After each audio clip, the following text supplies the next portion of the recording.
there guys, and thank you for joining me here today on another quick video. I just wanted to shoot a video today for the overthinkers out there who are struggling to maybe make decisions, or who have to draw up a list of pros and cons and ins and outs and goodness knows what else to try and reach a decision on certain topics. And this video was really prompted by a documentary or a film I watched last night, which was Michael Jackson's This Is It.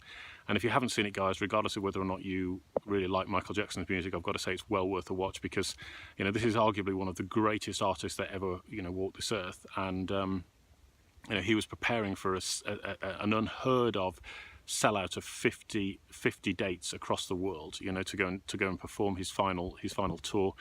And anyway, just absolutely incredible to watch. But the point of me telling you this is, there's a great scene within This Is It, and I don't want to spoil it for you, but they're rehearsing for this particular song, and in the background there's this great big video that's playing, and the cue is at the end of the video, Michael and his team start dancing and they start singing and all the rest of it.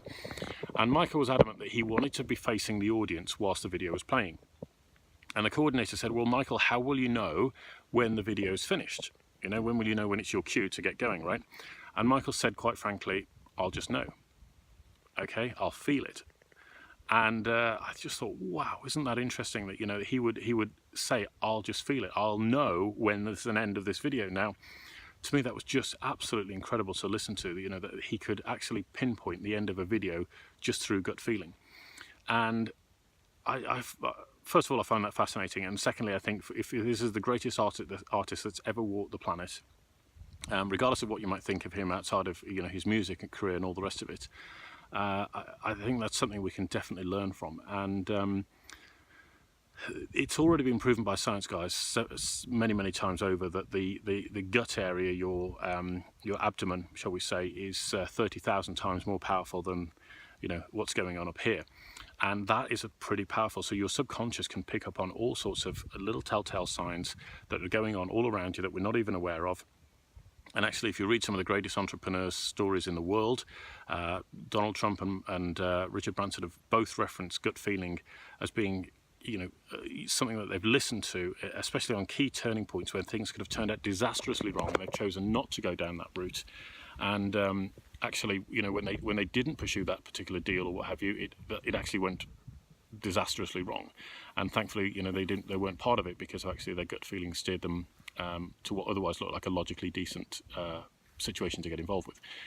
So the point is really, guys, to listen to that gut feeling. As I say, it's already backed up by science. The overthinkers are already on Google checking that out now. You can verify it through your searches, I'm sure, as to the science that stacks up behind that. But it is certainly very powerful. And what it does is it does away with all the indecision, the back and forth, the toing and the froing, the arguing within oneself, the inner wrangling, and you just go with what feels right. And I'd just like to share a couple of examples from my own life, if I may, of stuff that I've seen which has really proven this to me in a lot of ways. And the first example was we were on safari out in South Africa a couple of years ago, and I was with some friends, and we're trying to see some elephants because we hadn't seen them during the course of the stay, and we thought, yeah, I really wanted to see them. And anyway, we're driving along on this road, and we're in the back of this 4x4, and I just said, guys, I know it, I feel it, I know we're going to see an elephant, I know we're going to see one. And anyway, as we were driving along, this huge bug appeared out of nowhere and just bounced off the side of my head, like, really just this big hollow noise as this bug bounces off my head. I was like, oh my God, I can't believe it, it really hurt. And so the truck kind of slows down.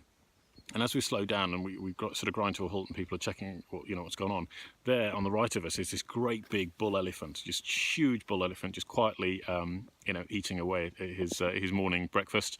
And anyway, I just said, guys, that's not it, there's more. And anyways, we carried on down the road literally about a couple of 100 yards, and then turned left. There was this huge herd of elephants, mothers, babies, and goodness knows what else. It was fascinating to watch, absolutely fascinating. And for me, I could genuinely feel that. It was one of those things that was just like this inner knowing. I know there's more there. And the second example relates to a decision I've made recently in relation to an opportunity that I had to go and do a speaking gig down in London, and it was a big opportunity in front of thousands of people. And the opportunity to put my message out there was quite significant. And I looked at all the promotional material, I looked at some of the videos and the people that were going to be there, and I just said, no, this is not for me.